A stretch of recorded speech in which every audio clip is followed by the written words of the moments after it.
Bonjour, deuxième capsule vidéo pour la séquence numéro 1 qui concerne vision et image. Nous allons parler aujourd'hui des différentes relations qui sont importantes à connaître pour une lentille convergente.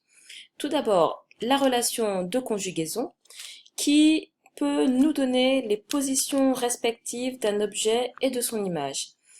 Nous savons que ces positions ne dépendent que de la valeur de la distance focale f'.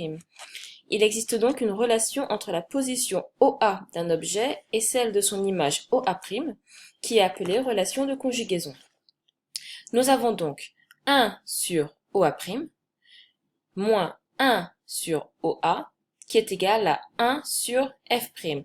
N'oublions pas que OA', OA sont en mètres. F', la distance focale, est également en mètres. À partir de cette relation, il est possible de trouver celle donnant OA' ou OA en faisant tout un système de produit en croix ou de proportionnalité. Parlons maintenant de la relation de grandissement, qui est le rapport entre la grandeur de l'image, A'B', et la grandeur de l'objet, AB. Ce rapport est noté gamma, c'est le grandissement. Il est tel que A'B' sur AB est également égal à OA' sur OA. Grâce à cette valeur du grandissement, grâce à cette relation de grandissement, nous pouvons avoir un renseignement quant à la grandeur et au sens de l'image. Nous voyons que si le grandissement est positif, strictement, l'image et l'objet sont de même sens.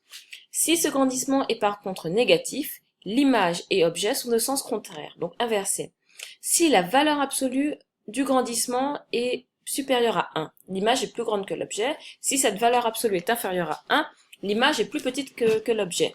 Nous allons nous entraîner sur les valeurs absolues en exercice. Valeurs absolues, donc qui sont les deux barres parallèles qui entourent le signe gamma, veut dire que nous ne prenons pas en compte le signe du grandissement, puisqu'il peut être positif ou négatif, mais nous ne regardons que le nombre. Passons maintenant à la comparaison entre l'œil et l'appareil photographique.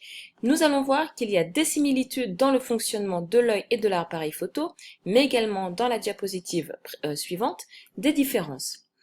Alors, nous voyons, d'après le schéma ici, que l'œil et l'appareil photo sont constitués d'éléments qui ont la même fonction. L'objectif de l'appareil photo est comparable à l'ensemble des milieux transparents de l'œil. L'un et l'autre servent à former une image. Le diaphragme contrôle la quantité de lumière qui entre dans l'appareil, tout comme l'œil modifie le diamètre de la pupille grâce à l'iris. Enfin, l'image se forme sur un capteur photosensible dans le cas de l'appareil photo, et sur la rétine, il y a des récepteurs photosensibles sur la rétine qui tapissent le fond de l'œil. Alors, par contre, nous allons voir qu'il y a tout de même des différences pour l'obtention de la netteté lorsque l'image se forme pour l'appareil photo et l'image. Nous disons ici que l'œil accommode. Ça veut dire que son cristallin se déforme afin de faire varier la variance de tout le système optique, donc de faire varier sa distance focale, alors que les distances dans l'œil ne bougent pas. La distance entre la lentille et la rétine, enfin entre le cristallin et la rétine est toujours la même dans l'œil, il n'y a pas de déformation. Donc ce qui va varier pour qu'une image nette se forme, c'est le cristallin. Nous voyons qu'il est de plus en plus épais. D'accord ?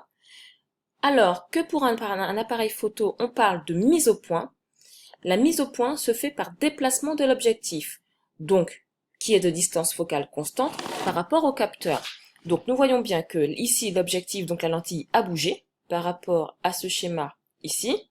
Donc évidemment toutes les distances au niveau du système optique ont changé et ceci sert afin que une image nette se forme sur le capteur.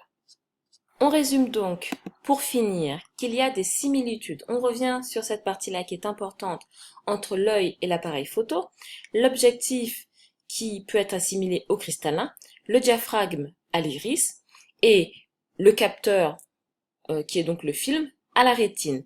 Mais il y a des différences puisque l'œil accommode, c'est-à-dire que la vergence de l'œil, donc la distance focale du cristallin, va changer. Ça se voit par le fait que la forme du cristallin va être de plus en plus bombée, va être de plus en plus épaisse. Alors que on dit que l'appareil photo fait une mise au point, c'est l'objectif qui va bouger, donc la lentille qui va bouger, de manière à former une image nette sur le capteur. Voilà, c'était la fin de la séquence.